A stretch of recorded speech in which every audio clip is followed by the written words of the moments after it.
وہ ایک بچہ آیا نا اپنی ماں کے لیے لباس لینے کے لیے، اور پہلے وہ گیا اپنے چچا کے پاس، اس کی ماں بیوہ تھی اور اس کا لباس پھٹ گیا تھا، اور وہ اپنے چچا کے پاس گیا تو اس نے دتکار دیا۔ ماں نے اس کو روکا تھا بیٹا نہ جانا، لیکن اس نے کہا کہ تیرے بدن کے اوپر جو لباس ہے وہ بھی پھٹ گیا اور جگہ جگہ سے جسم جھلک رہا ہے، تو میں اپنے چچا سے آپ کے لیے لباس لے کے آتا ہوں۔ پھر جو رویہ اس نے اختیار کیا تو واپس روتا ہوا آ رہا تھا، تو کسی نے راستے نے پوچھا کہ کیا ماجرا ہوا؟ اس نے کہا چچا کے پاس گیا تھا ماں کے لیے لباس لینے، اس نے دلا کے بھیج دیا۔ اللہ اکبر۔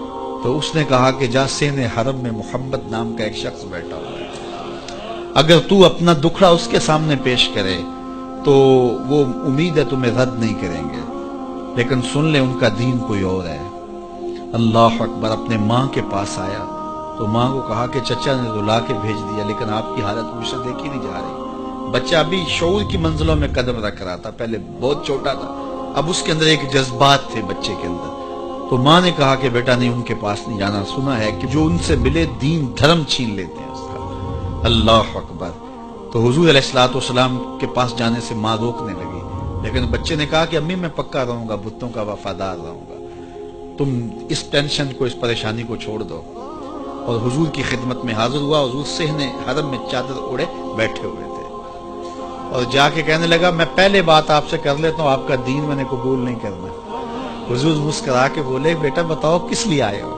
کہا میری ماں بے لباس ہے، میں آپ سے لباس لینے آیا ہوں۔ حضور نے چادر رحمت اتار کے اس کے کندھوں پہ ڈالی۔ اللہ اکبر۔ وہ واپس آ گیا اور ماں پر حضور کی چادر اڑائی۔ اللہ اکبر۔ اور ماں نے کہا کہ بیٹے اس نے اپنا دین تو نہیں تجھے دیا؟ کہا نہ، میں نے پہلے کہہ دیا تھا تیرے دین نہیں مانوں گا۔ ماں کہنے لگی پتر اس کا دین ماننا چاہیے، یہ جس نے رحمت کی چادر ہمارے سر پہ ڈال دی۔ اللہ اکبر۔ تیری تک کے ادامہ میں مرید ہو گئے۔ اس بوڑھی عورت کا قصہ بھی آپ نہیں بھول سکتے، جو گھر کا سامان باندھ کے اپنے دروازے پہ بیٹھی ہوئی تھی، اور اس نے سنا تھا مکے میں ایک جادوگر آیا ہے جسے ملتا ہے اس کا دین چھین لیتا ہے، کہیں ایسا نہ ہو کہ کہیں اس سے ملاقات ہو جائے اور وہ دین ہی میرا چھین لے، مجھے شہر چھوڑ دینا چاہیے۔ گھر کے تھڑے کے اوپر سامان باندھ کے بیٹھی ہے۔ حضور بھی گزرے، اس نے دیکھا تو کہا بھتیجے یہ سامان میرے سر پہ رکھ دے۔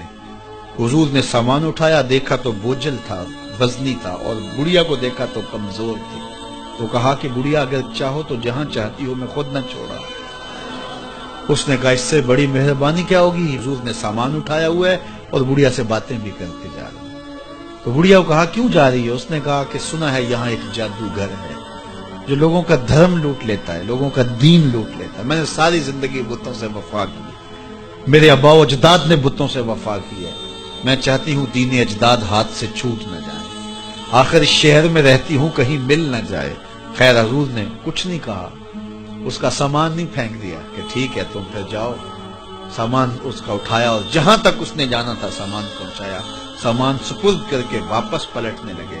تو اس نے کہا بچے اپنا نام تو بتا دے، لوگ کہیں گے کہ مکہ چھوڑ آئی ہو تو بتاؤں گی ایک جادوگر کے دکھ سے چھوڑ آئی ہوں، تو وہ کتنا برا بھلا کہیں گے شہر مکہ کو کہ جس مکہ سے لوگ نقل مکانی کرنے پہ مجبور ہو گئے۔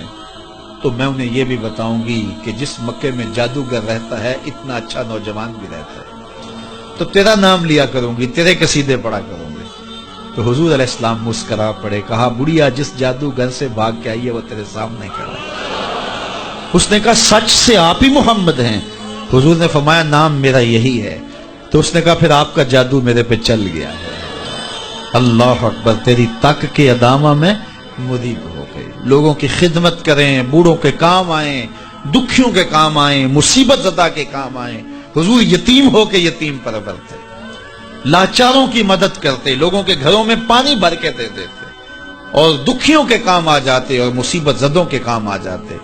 تو حضور سے پیار کرنے والوں، امت میں آپس میں حسد نہ پھیلاؤ، بغض نہ کرو، نفرتوں کے پہاڑ کھڑے نہ کرو، ایک دوسرے سے پیار کرو، جڑو، امت وحدہ بنے، اور اپنے ماحول کو، اپنی معاشرت کو ایک خوبصورت معاشرت کا رنگ دو، اور اپنی زندگی کو حضور کے نام کر دو۔